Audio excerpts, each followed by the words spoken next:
Levander, Herr Carstensen, guten Abend. guten Abend. Mitten in Midtown, wie ich sehe. Mitten in Midtown und jetzt fühle ich mein Herz, der bewegt sich. Sie sehen ja ganz außer sich. Ja, eigentlich schon. Was wir hier haben, ist das Sakrale, ist das New York, ist das Menschliche, ist es Gott, ist alles auf einmal. Da sehen Sie, Empire State Building. 140 Stockwerke, nicht wahr?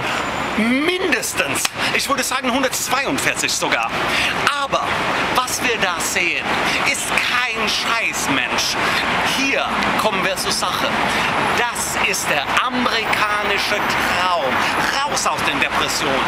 Weg von all dem Scheiß, was wir hier in der Welt haben. Arbeiten wir uns durch. Schlagen wir uns zu dem Scheiß.